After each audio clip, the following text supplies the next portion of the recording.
Welcome, welcome, welcome. It's Tuesday, and you know what that means. Show me the money. Show me the money. Money man Kevin Duce back after another good week. Back rolling. I'm showing you my credit card. Matt 2-4 last week, missed his lock, but he was on a 3-week lock streak. So, I mean, all good things have to come to an end, Matt. We're starting another one this week. Yeah, that's right. Kevin's jumping back on his heater, 42-35 for a 4-2 week. He's up 9.5 units, and Matt is down 13 units. So we'll jump right into it. Tonight we got a nice 5-game spread. So just a nice, what you say, smorgasbord of big games. I should have went 5-1 last week. I got robbed in that Tennessee Georgia game. Sorry. Yeah, and that was one of the games I won. So let's start with the SEC this week. We're gonna go Texas A&M at Auburn. I don't know Kevin's pick. I don't, even though I had to put these in. But this smells like a home dog in prime time type of pick. Now, not only that, Ryan. Okay. Auburn's not very good. A&M's pretty solid. 3 points seems a wacko line, right? It really is. This is Joe Q Public rushes to the window to bet A&M. Therefore, I am fading the public. Home dog, prime time. Give me the Auburn Tigers +3, War Eagle on the Plains. Let's go. Get the I got no other information other than it's a wacko line. And there was a tough to trying to five games this week, so I threw this one in there because it's a wacko line and a home dog in prime time. I get the benefit of sending the picks to Matt beforehand of what we're going to choose. He didn't push back on this one. I'm taking Auburn Tigers, War Eagle.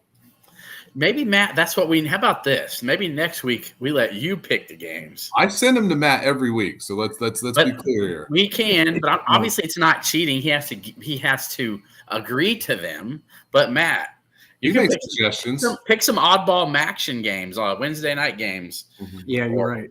Thursday night games, Friday night games, whatever. I'm going a half unit on this one, by the way. Okay, Matt, are you in agreement here? Auburn had chances this year at home to beat Oklahoma, and they let that go. Yep. Auburn played Missouri pretty well in Columbia this year. They had a chance to win that game. And while they're not good, they do have some talent. They were playing Georgia pretty tough for about 3 quarters in Athens. So I mean, again, not good, but they have enough talent. One night, give them their best possible performance against an A&M team that, again, isn't a top 4 or 5 team in that conference, in my opinion. I think, yes, they've won some big games, but talent-wise, I don't think they're up there. What's your pick here, Matt? Yeah, I'm going to go against everything Kev said. He's right on the money on everything he said. It is a screwy line. Joe Q better will go to the window with Texas A&M -3 all day long. And Vegas probably will win some money. I'm not going to bet this game personally, but I need to make up some ground on Kev. That's right. So I'm going a whole 1 unit A&M. I'm doing it too because A&M sitting at 15 in the college football playoff. They're going to be motivated here. Yeah. If this was hey, we have no chance to get in the college football playoff. Yes, I know it's a small chance, but they still have an outside chance. They can, make a statement here on the Plains, and I think they'll come highly motivated. An Auburn team, to what you said, Ryan. I mean, they have hung with some tough teams throughout the season. I just don't think they have enough. And you give me a field goal. I'm going to take the Ags here just because of motivation. They're sitting at 15th. I think they can move up to maybe like a 13 or even a 12 in the standings. I don't know if they can jump, but you got BYU, who's on the road this week, in front of them, and you got an SMU team in front of them and a Boise State team in front of them. So, I think they're going to be motivated. I'll take the Ags -3. I mean, I get it. I think we should let Kev pick first all night so you can just go against him, No, I'm fine with it. Let's roll. Yeah. I got to do that. So we'll start with you in the next game here. This one to me, besides the 11 a.m. Peacock kick with Rutgers at our number 25, Illinois, this next game on our docket here is the most intriguing one. Colorado and Kansas, both on that Kevin Duce heater, they're both playing well right now and in different, on different spectrums. Colorado's looking for a college football playoff berth. Kansas is looking for a bowl berth, but considering where they were about 4 weeks ago, they've won 3 of their last 4, and they've beaten some solid teams to do that. You start with Houston. That's really not a bad team. They're a middling team. They'll probably make a bowl game. And then work your way up to Iowa State. Then you upset and take away, really, I think, in my opinion, probably BYU's college football playoff chance, in my opinion. I think they're going to lose another one before it's all said and done. But we'll start with you here, Matt. Can Kansas do enough with a more of a home type of crowd? And I'm sure Colorado will bring their hysteria, crazy, everybody's favorite rapper and reality star will come on the Colorado sideline with their chains and their shades. And, so it'll be a home game, but still kind of neutral. So what's your pick in this one? Yeah, I mean, I think you're going to see Deion Sanders getting comfortable in Arrowhead Stadium because he's going to be coaching the NFL next year for the Dallas Cowboys. And Shedeur Sanders getting a little comfortable in an NFL stadium. I went against KU last week. I got burned. I put actual real-life money on BYU thinking, they're at home here. Now, it was a fluke play that led KU to basically winning this game. It was a punt by their quarterback, Jalen Daniels, who hit a BYU player in the helmet and ended up on the 4-yard line. They scored on the very next play to take the lead in that ball game and ended up winning.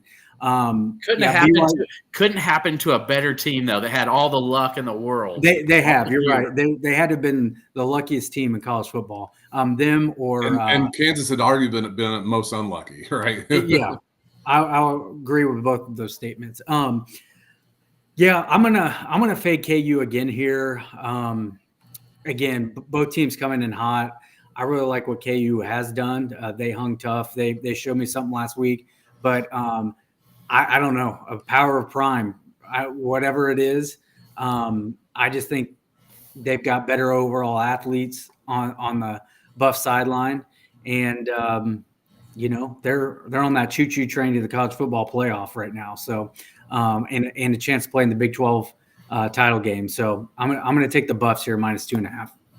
I like the advertisement, the power of Prime. We're trying to get some advertisement here. Maybe Amazon Prime, Prime Video, whatever. Prime the sports drink. Yeah, that's right. Kevin? I'm gonna take Kansas, man. I'm sticking with a hot hand here. They came through for me last week. I think this team's playing really well. They've got back-to-back wins over Iowa State and BYU teams, I think, that are probably about the same level of team as Colorado. Now, granted, they don't have Shedeur Sanders back there for either one of them. But, I mean, I think that this Kansas team is going to be unfazed by the Buffaloes. I think Devin Neal's going to be able to run the ball effectively enough against Colorado. I get 2.5 points. I get the home team. I get a really experienced Jalen Daniels here. I think Kansas has figured some things out. I said 2 weeks ago they were the best 3-6 team in the country. They're proving it. They got bowl hopes. Give me the Jayhawks plus the points. I love home dogs, period. And this one is another one. I think Joe Q Public looks at this, looks at records. Colorado's sexy, runs the window. I think if Matt's sitting here, I don't think Matt's real comfortable at 2.5 taking Colorado. But this, because I think this game is going to be closer than the average fan thinks. Regardless, might lose this on a field goal. That's okay, but I'm gonna take the Jayhawks. Yeah, I'd love to have it be 3 or 3 and a hook.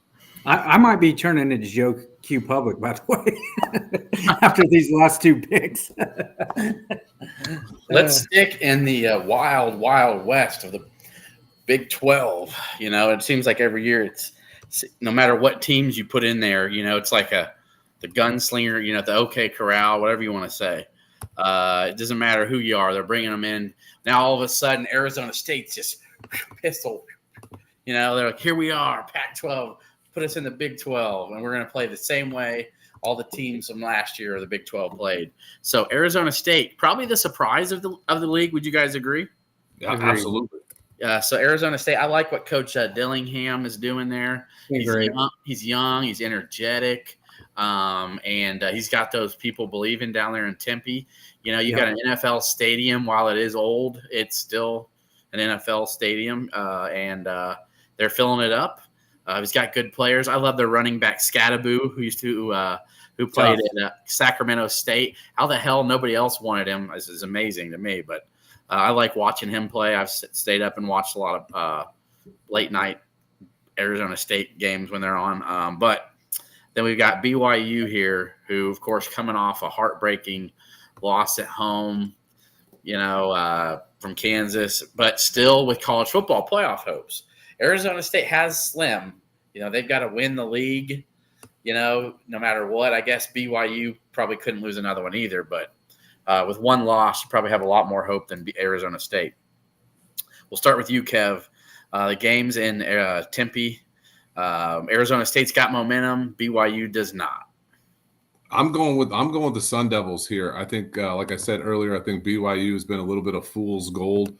Really lucky team, lucky to beat Oklahoma State a couple weeks ago. Arizona State came in and they've kind of had this. I don't know what the right word is, but like perception that they're not a very physical team. They were downright as physical as Kansas State, if not more. Yeah. I love Sam Leavitt. Love Sam Leavitt, their quarterback, and love Scatabo. Leavitt, number 10, I believe. You watch him play, he reminds me of Mateer from Washington State. Doesn't run nearly as much as he does, but, man, he finds a way. He's kind of elusive in the sense of like Caleb Williams, and stays in the pocket and finds guys and breaks tackles, and he's a tough kid. I love where Arizona State's at. I love the fact that they get BYU at home. I'm riding with the Sun Devils here. They've won 3 in a row. I think there's a better football team than people realize. Give me the Sun Devils minus the 3 here. And I'm going a unit on this one. Apparently, there's a lot of John Smith believers in the Phoenix area. So I loved Coach Dillingham's press conference telling the Sun Devil faithful, if you're selling tickets, please make sure you're selling them to Arizona State fans, not the believers in the area, because there's a lot of there's a lot of more, for sure, the trickle down to the warmer weather. Yeah, there's a lot of Mormons down there in the Arizona Phoenix area. I know for a fact, because just family home issues of family who live down there.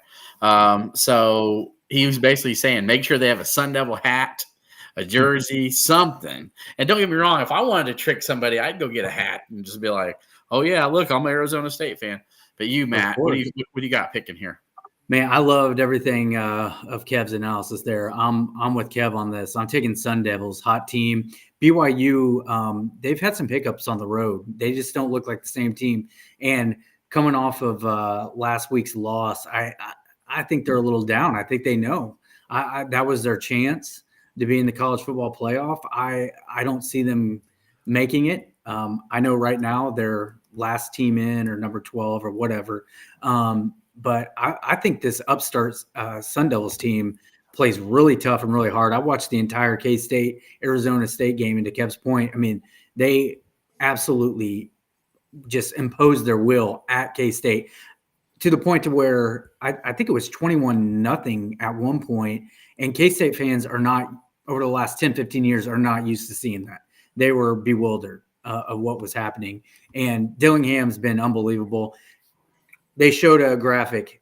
They rank the Big 12 coaches preseason poll. Dead last, Ken Dillingham. Second to last, Deion Sanders. Exactly. And both, and that's of what, 16 or 18 teams, both right now looking like they're going to be in the Big 12 title game. So, I know it's still a lot of football left, but I love this Sun Devils team at home. I think they're tough. To your point with Leavitt, I mean, I think he's a redshirt freshman. he can really play. He's going to be really Looks like good. he's about 5'9", 220 pounds out there too. It's weird. He transferred from someplace that he was going to be the starter, and he left to come to Arizona State. Levitt. I'm trying to think where it was. I really like his game. I think he's tough as nails. So give me the Sun Devils at home -3, half unit. All right. The next game is this is a good one. Which we've been hyping it up and talking about it for weeks now. Notre Dame Army. Is this game in Philly at Gillette Stadium? No, it's in South Bend.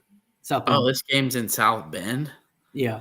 Oh my goodness! I thought, whatever. I actually like that because that's where Notre Dame choked against NIU earlier in the year. They seem to like the road atmosphere anyway. So I'm just going to leave how I had it. So the game's in South Bend.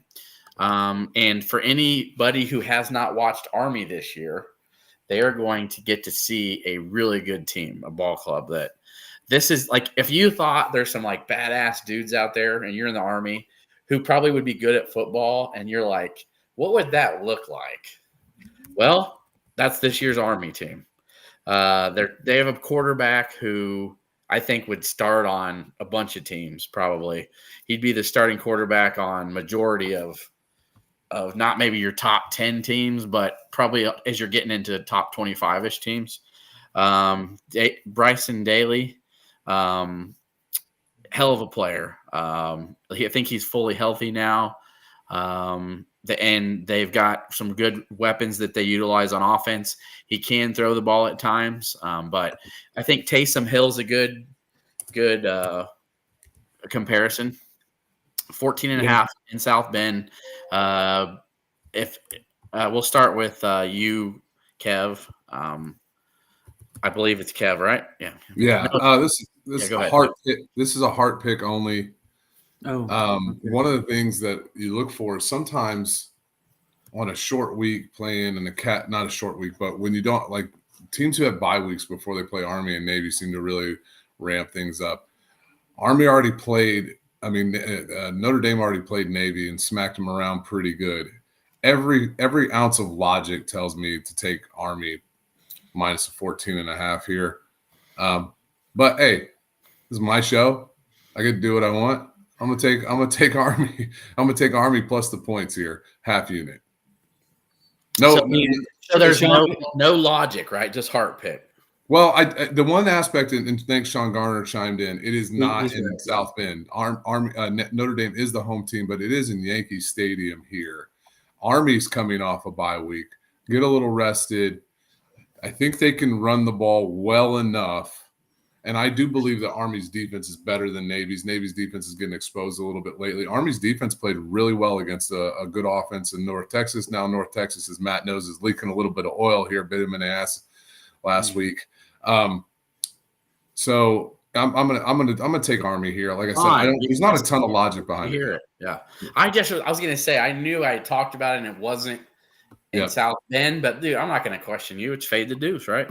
No, you're right. No, I just knew Army was the home team. So I mean, Notre Dame was the home team. Excuse me. Sean Garner, though, I'm glad you always keep us on our, the straight and narrows. Appreciate you. Matt, any logic in this? I just feel like this Army team's just not saying they're going to win, but I feel like if there was a team out here that can cover this, at least within the number, and give them a game, I think Army's is that team. I think they could give them a game. I do. I'm kind of with Kev here. It's like my heart really wants Army -14.5 or +14.5, but I'm going to take the Golden Domers here -14. I hate the hook here. I wish it was like 13.5, but Notre Dame's just quietly, they lost at home to NIU. They've just quietly gone about their business. They beat Virginia 35-14. They beat Florida State 52-3, Navy 51-14. Georgia Tech last week or a little while ago, 31-13. I mean, just going down the line, they've been very consistent, been very good. I like this toughness of this Army team. I know they can hang tough with Notre Dame, but just something's telling me take the Golden Domers here. So I don't have any rhyme or reason. Usually I would pick against them and probably lose. So I'm going to go the opposite here and go opposite of Kev, maybe make up some ground. So I got one full unit on this Notre Dame. Okay. That leads us to the game of the week. And I think this one, people are sleeping on Indiana to a degree. I as we break this down in Ohio State, Indiana at Ohio State tonight, you was watching the college football ranking show, and I'm sorry, but my ears are bleeding listening to Joey Galloway. Oh gosh.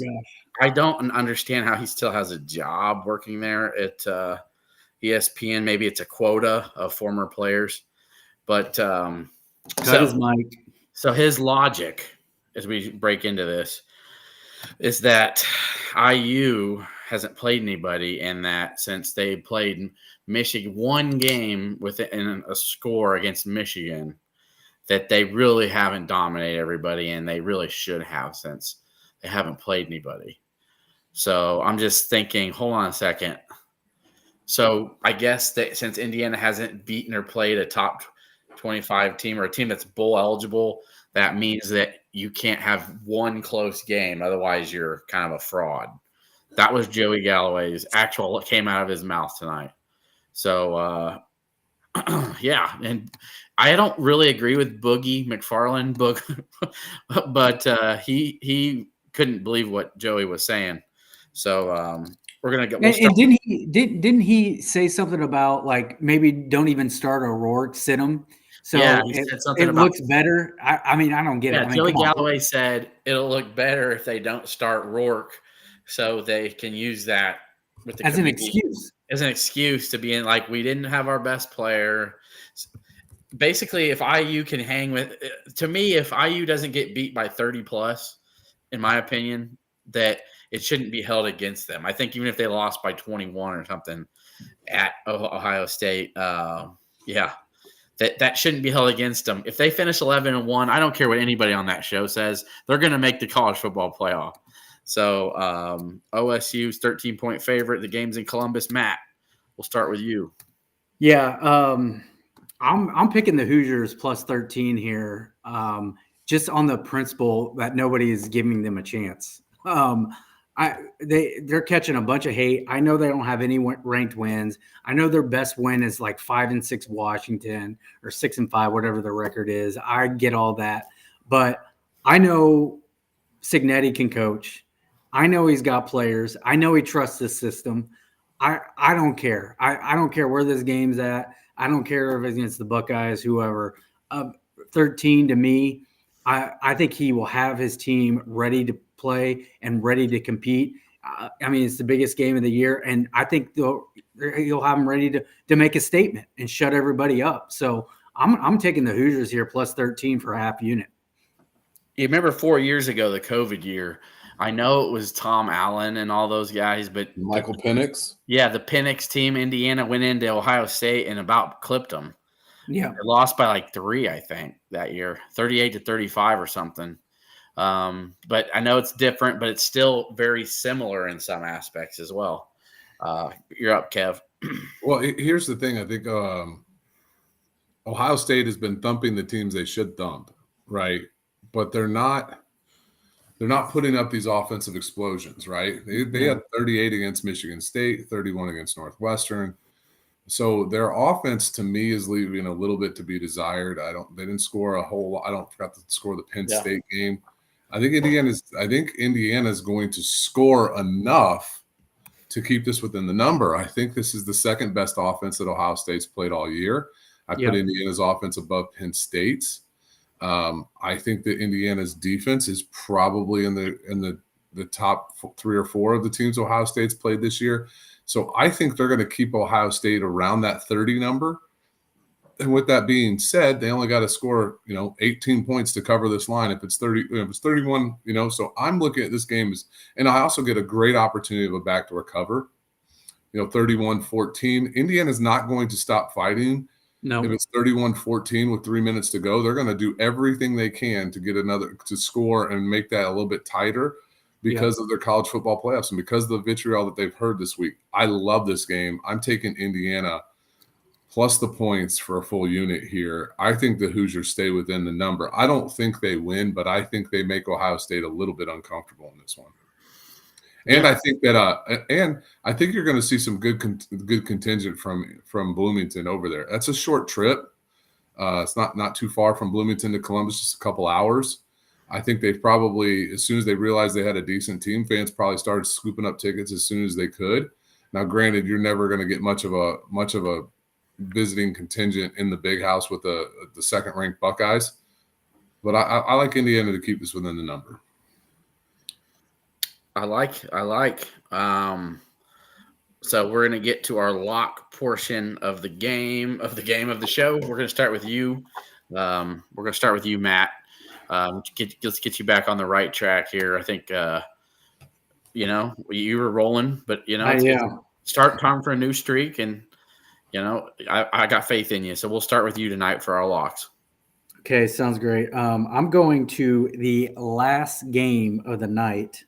Well, one of the last. UCLA USC? UCLA USC. That's what my lock was I missed last week. UCLA didn't cover the 8 against Washington on a touchdown. It did not. Late. Exactly. It was late game. I'm going the Trojans here in the rivalry game -4.5. This is to get bowl eligible and get to 6 wins for the Trojans. And they're already going to be motivated because of, who they're playing, their crosstown rival. And 2, I would hope they would want, even though it's going to be a shitty bowl, let's be honest, but, a chance to get to a bowl game and still keep playing for a little bit longer this season. So -4.5, UCLA hasn't shown me much. Their defense has been decent, but I think it's more on the offensive side. They can't string. They're very inconsistent to me. They've had some great games where they've surprised, and then not so much where they just seem to can't do anything right. So I'm going to take the Trojans here, -4.5 for my lock to get bowl eligible. All right, Kev. I'm going to go with my lock. I'm going to go to Pasadena, and I'm going to take the Bruins. Hey, wait a second. Where's the game being played? Who's the underdog? Right, dude. Right. Consider Matt. I don't like this one at all. And here's the one. I'm not a huge transitive property fan, but they played a similar opponent very recently. They played it, and now granted, USC played Washington better than UCLA did, but I'm looking at the Nebraska games. UCLA dog-pounded them. I mean, that game was not. They did. And USC struggled with them. I have no faith in the Trojans, but I also have no faith in a home field advantage for UCLA. Right? I don't either. I don't have any faith in. To your point, they dog walk Nebraska and then come back against Washington. It looked like they hadn't never played football. Well, I will say this. I think Washington is home road splits are like pretty wild. Here's a game that I really like. And I think it's wrong team favored, and I might be Joe Q public here, but it's on the road. I've got a home dog in prime time. I'm going to the Atlantic Coast Conference. Okay. Duke is catching 3 points against Virginia Tech at home. So give me the Blue Devils plus the 3 against the 7-3 Blue Devils against the 5-5 Virginia Tech Hokies. Yeah. Malik, what's his last name? Quarterback for Duke is pretty good player.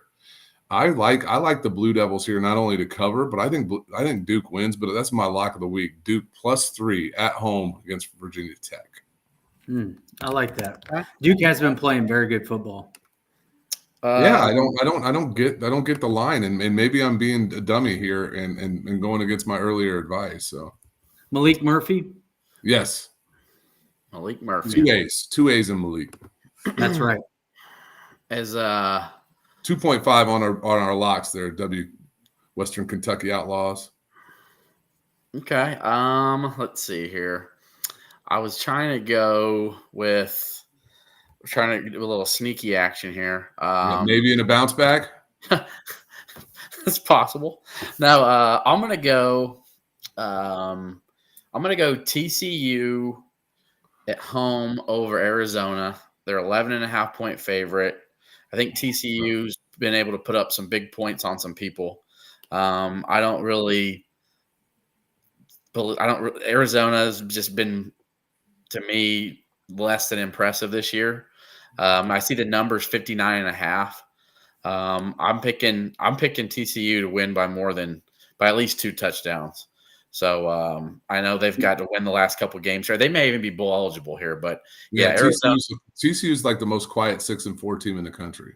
Yeah, so I've liked what I've seen from TCU. They went on the road, and they're the only team this year that Kansas did not have a lead on or close that close in the fourth quarter. Yep. They actually beat them by 11 in Kansas City. And Arizona's been less than impressive this year. I think this will be maybe a higher scoring game per se. I guess 59.5. But I think TCU's gonna. I get it right, man. I was 5-1 at one point or something. Just some shitty luck, but it happens. I'm gonna pick TCU by at least 2 touchdowns to cover over Arizona. Another game in that conference I considered. I think wrong team favored. West Virginia's catching 3 points at home against UCF. Yeah. Would you guys go against this one? You might like it. I like. No, I do. I think TCU is pretty well slept on. I think they've been playing good football. I think Arizona is clearly missing what's his dish. They're not right now, and they haven't played. They're not physical at the line of scrimmage. Hoover for TCU is having a phenomenal year. He's got 3,200 yards passing. Yeah. I do like that call, Ryan. Like they can put up some points, and Arizona sometimes can't stop a nosebleed. West WKY Outlaws says full unit. Yeah, we're 2.5 on our locks. So yeah. Okay. What do you guys like this one? Georgia over UMass, the money line. What do you think? Yeah, $1 million to win $6. Hey, I think that Tennessee minus 42 against UTEP was almost one of my locks, but 42 points is a lot to give. How about Clemson 49.5 versus the Citadel 5-6? Wow. I mean, I don't know if they're going to come out that angry. I like the Tennessee one because they're going to be taking out their demons on those poor kids. I was going to say I'm taking the Citadel. Now I know Clemson's going to score, but the last 3 weeks they've scored 24, 24, and 21. Clemson. Yeah. I like that though. I'd pick the Citadel. Citadel. And another one I like, I'm just looking, I maybe should have played it. Rice is going to UAB. Yep. And they're 6.5 favorites. Now, UAB, Rice is hung with a lot of good teams. They beat Navy. They beat Navy. They hung with Tulane. They only lost 24-10, and it was closer than that. And there was another team that they played. They lost to Memphis 27-20. I mean, they've been in it. Lost to UConn 17-10. The Georgia Tech NC State one was one I almost did, but every time I picked them, I've done it twice this year. They get me. But yet then I'll turn around and they'll beat Miami the next week. It's like, oh yeah, Georgia Tech, I think they're going to do it. And then it's like, oh, their starting quarterback didn't play against Notre Dame, It's like, all of a sudden on Friday, he's miraculously injured. And I'm like, oh, okay. But yeah, so I think 8.5 for them against a pretty below average NC State team. I think 8.5 for Georgia Tech is not enough personally, but NC State can just jump up and do weird things. And I will ask you this. Will Florida State, they've gone 10 games. They're the only team in the entire country that has not scored more than 21 points all year. Don't they play? Who do they play? Nicholls State or something? They get Charleston Southern University. Dude, Riley O'Toole just threw another touchdown pass against Charleston Southern. In Tallahassee. I hope to shout they get 1-10 versus 1-9. If I'm right, hold on a second. I think yes. By the way, everyone, Eastern Illinois just beat Charleston Southern last week. Wow. The Eastern Illinois. The Illinois. Yeah, they did. 16 It was in Charleston, by the way, and it was the senior day, and Eastern Illinois beat them in overtime. So what's the spread on that, Matt? 33.5. They haven't scored 21 points. They're giving 33. They're the only team. They have not scored 21 points all year. I think the Buccaneers are going to cover. They might. Here's a sneaky one. Michigan Northwestern over 36.5. Yeah. Michigan needs this to get their bowl eligible ability this year. Because I was looking at it, but I hated that half the hook here. Yeah, it's one of those ones. I think that game's probably going to go over. I would agree with you on that. I think so too. Probably something like what, maybe 21 24-14. I was going to say 24-17. Okay. Yeah. Yep. So that'll do it for this week's episode of Fade the Deuce. Good luck, Matt. Hey, thanks. I need it. Ryan, you going on Mike Farrell tomorrow? Yeah, I'll be on. We'll do an Outside the Gridiron on Wednesday nights.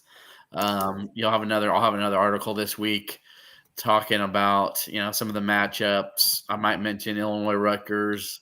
Everybody's going to be talking about Indiana and Ohio State. I'll probably sprinkle in how big of a week it is for Michigan to get bowl eligible. You can't win a national championship and then not even get to postseason the next year. So that's a big one for them. And there's just some other games. There's just tons of middling games of teams that are going to win.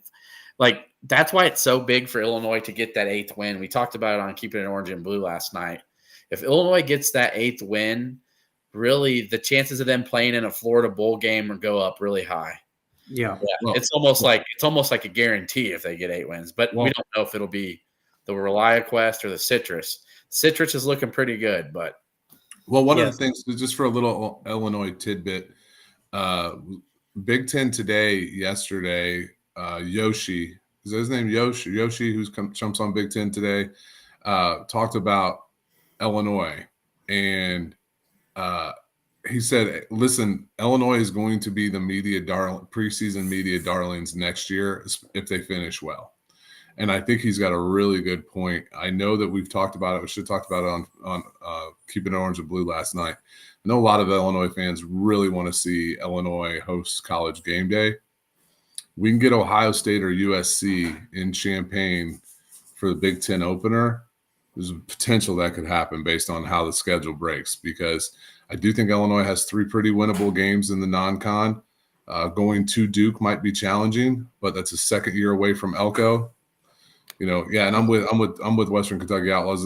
Even though I picked Illinois to win by 9, I do think that I'm just predicting some things break our way. But Rutgers is going to be a good, tough team. It's going to be a tough one. So if Illinois finishes well, they could really probably preseason top 25 and really set themselves up for a nice 2025 season outlook anyway. Yeah. I'm in agreement. I don't think Indiana is going to have anywhere near the type of season they had this year, next year. Well, a ton of seniors. Illinois. Go ahead. See what happened to Washington this year.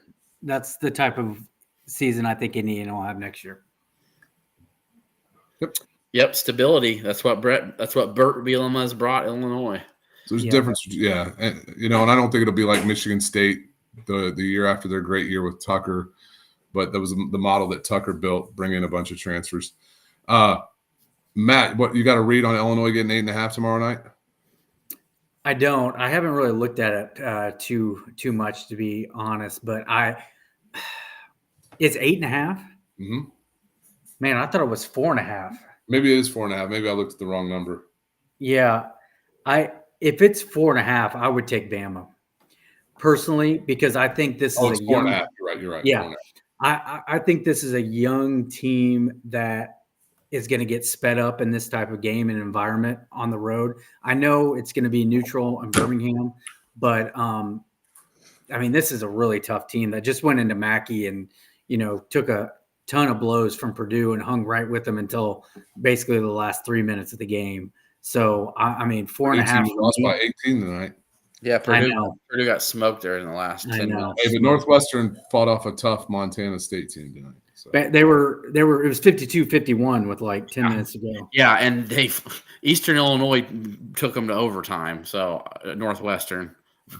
Yeah, but with this young squad that hasn't really played in a in a battle like this before, I would take Bama minus 4.5. Holy crap! I did not realize they went to OT with Eastern. You didn't know that? Come on, man. Yeah. This I was busy- Northwestern team is not good. I was And they busy had watching the fight. They had Brooks Barnheiser tonight, too. So, I mean, they didn't have Brooks against Eastern, but that's no excuse to take it to overtime. That'd be like Illinois being without one of their better players, or their best one. Let's say, okay, we didn't have KJ or Tomislava Visic, and then Eastern Illinois took them to overtime. That'd be just a joke. Yeah. So anyway, Rutgers is a favorite, though, really quick. They're a 1.5-point favorite at home, I think. So maybe Illinois, that's something that they can use, and I know they will. Like, you're the ranked team here. Your college football playoff here. And again, you are looked at as it's Illinois is favored by 1 now. The line. I was going to say it's flipped. Yeah. Okay, well then that could be a good sign too, man. That's a good sign. People are believing in it. Also, Rutgers is beat to crap. Illinois has had injuries. They were getting a lot more healthy, and I do know Rutgers has gotten a little bit healthier, but they lost 2 more guys against Maryland, 1 offensive lineman that started, and 1 a backup. So again, pressure, Gabe Yakis. Was it the NASCAR package they call it, right? I think they call it Turbo, but yeah. Yeah, Turbo with Kenina Odeluga and Hayden. Yeah. All right, that'll do it. We'll see you guys Sunday night on Keeping It Orange and Blue. Have a good week. Good, safe travel trip. Matt, are you going anywhere this week? I'm going to Little Rock, Arkansas, Thursday and Friday. So I'm on the road. I'm on the road here in Little Rock, Kevin? What's that?